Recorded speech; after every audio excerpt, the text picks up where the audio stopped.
RCR, la red que comunica y une al Perú.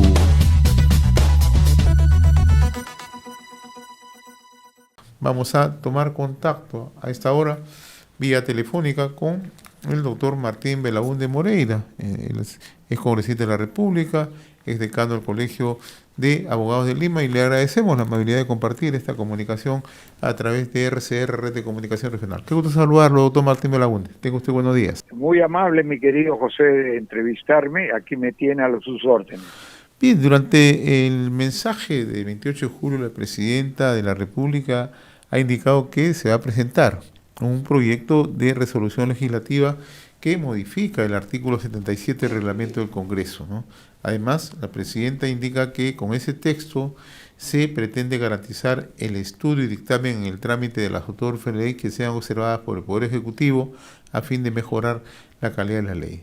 ¿Cuál es su opinión sobre este pretendido proyecto, doctor Martín Belaúnde? Fíjese, negativo, porque el reglamento del Congreso, que tiene valor de ley, no lo promulga el Ejecutivo.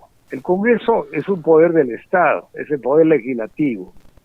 Entonces, en cuanto al reglamento del Congreso, regula su propio funcionamiento interno. Entonces, las normas del reglamento del Congreso se presentan, las vota y aprueba el propio Congreso. No son promulgadas por el Poder Ejecutivo.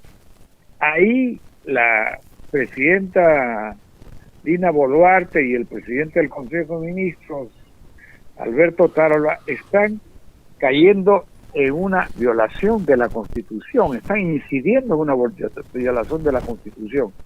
Lo que podría hacer la presidenta es insinuar, sugerir que se reforme el artículo correspondiente. Yo entendí que era el 76, usted menciona el 77. Bien, cualquiera de los, el que fuere, eso no puede ser materia de un proyecto de ley y no debe ser promulgado por el Poder Ejecutivo. Es una norma de ley, pero que es presentada, debatida, aprobada y puesta en vigencia por el propio Congreso. Con ese proyecto de ley, el Poder Ejecutivo está invadiendo un ámbito jurisdiccional del propio Congreso. Y entonces es un proyecto equivocado. Podría sugerirlo, sí, pero no puede presentar un proyecto como si el Congreso debiera debatirlo, eventualmente aprobarlo, y si lo aprueba, la ley que aprueba tendría que ser promulgada por el Ejecutivo. Eso no ocurre con el reglamento del Congreso. Ahora, este artículo 77, ¿cuál es la trascendencia? O 76, ¿cuál es la trascendencia que tiene? No tengo la mano, yo creía que el artículo 76. Pero, es algo que se refiere al debate de los proyectos, que es un aspecto al debate y aprobación o desaprobación de los proyectos.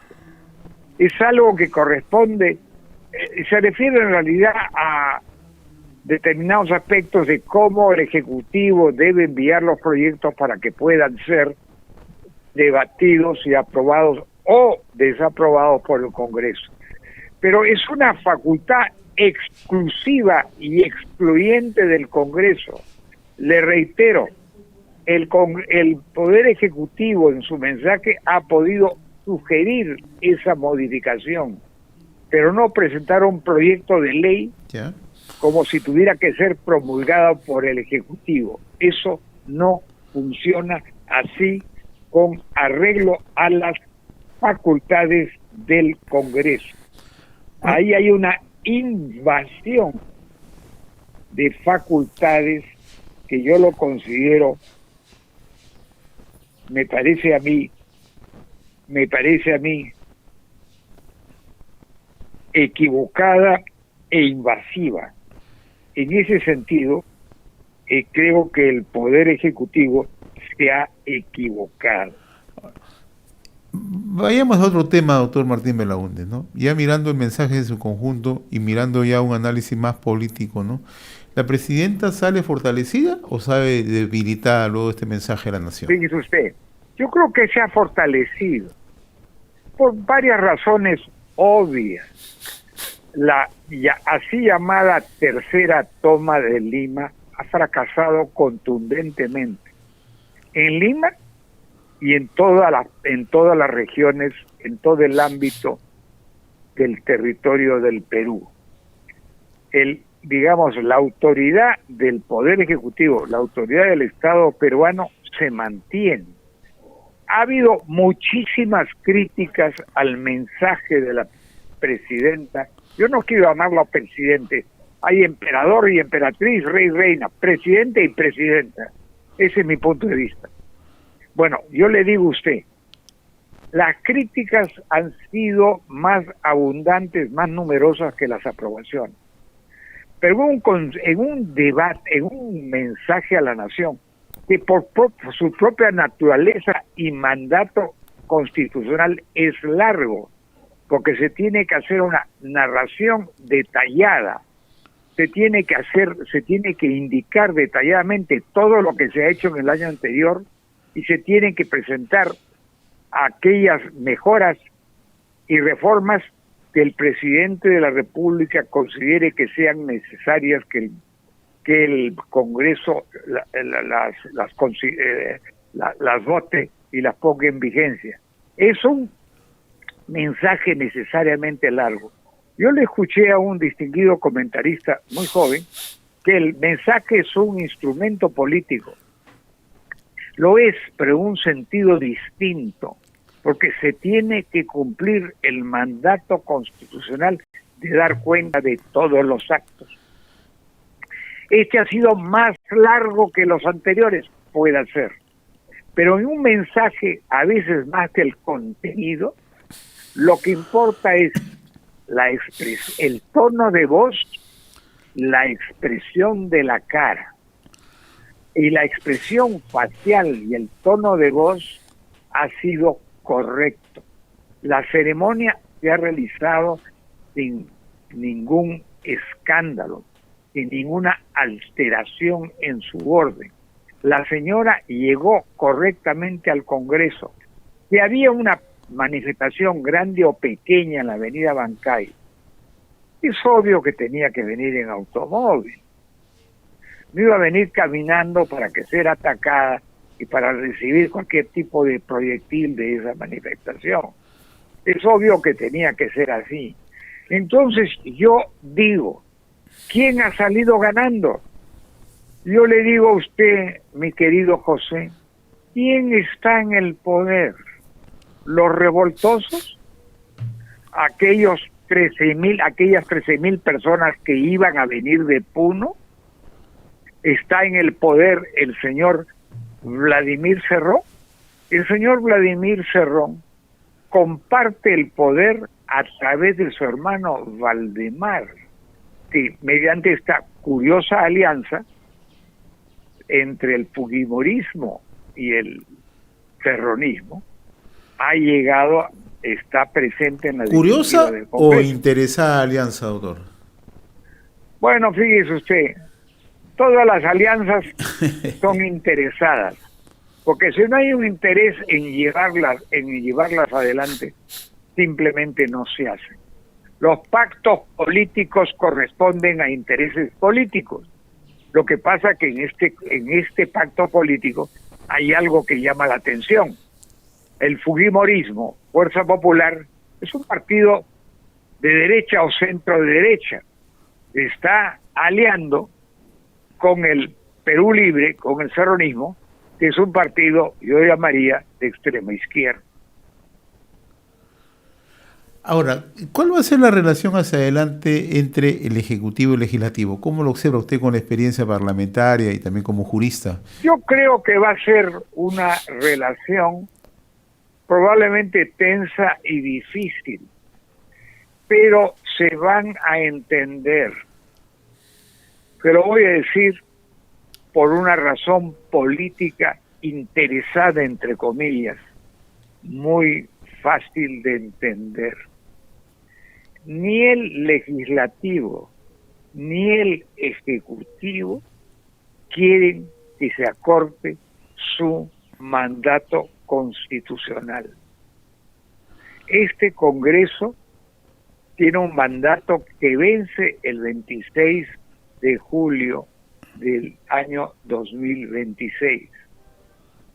En la presidencia, el Poder Ejecutivo, bajo la presidenta Dina Boluarte, tiene un mandato que vence al mediodía del 28 de julio del año 2026. Ninguno de los dos quiere acortarlo. Ya se hicieron las respectivas gestiones y proyectos de ley y ninguna fue aprobada. Entonces, hay en ambos la voluntad de continuar. Hay un continuismo. Ahora usted me dirá, pésimo, horrendo, espantoso. Pero yo le digo a usted, ¿le conviene al Perú que se lance hoy, ahora, una convocatoria de elecciones para que se lleve a cabo el próximo año, 2 años antes? ¿Eso acaso contribuiría a la estabilidad política, social y económica de la República del Perú? En mi opinión, y se lo digo con absoluta sinceridad, yo prefiero a Dina y a este Congreso con sus enormes defectos y con muchos de sus miembros que han actuado en forma totalmente reñida con la ética y en algunos casos delictiva.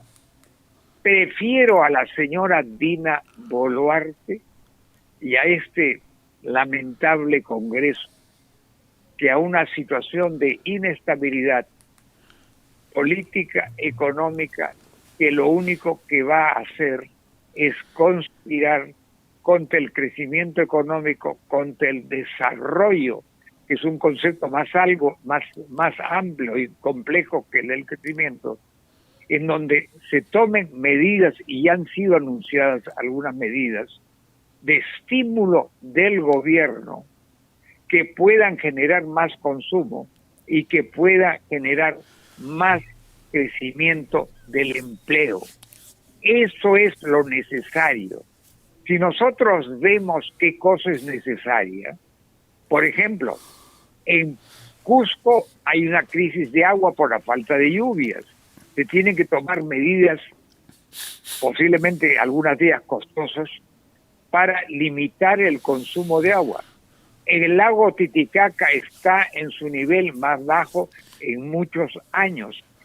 Esos son problemas reales del Perú.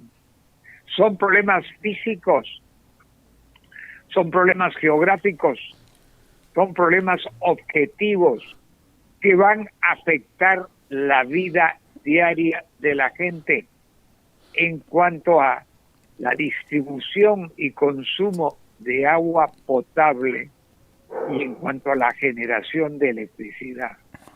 Esos problemas son innegables. Así es. Muy bien, doctor Martín Belaúnde, yo como siempre le agradezco la amabilidad, la cordialidad de haber compartido esta comunicación a través de RCR, Red de Comunicación Regional. Le agradezco siempre la gentileza que tiene con RCR, muy amable. Le agradezco mucho, José, por la entrevista de hoy día. Hasta cualquier momento. Muy amable, como siempre. Vuelven a acordar de mí, de este viejo amigo. Gracias. Conversábamos con el doctor Martín Belaúnde Moreira, ¿no? Reconocido jurista que en su momento ha sido congresista de la República, ex decano del Colegio de Abogados de Lima. RCR, la red que comunica y une al Perú.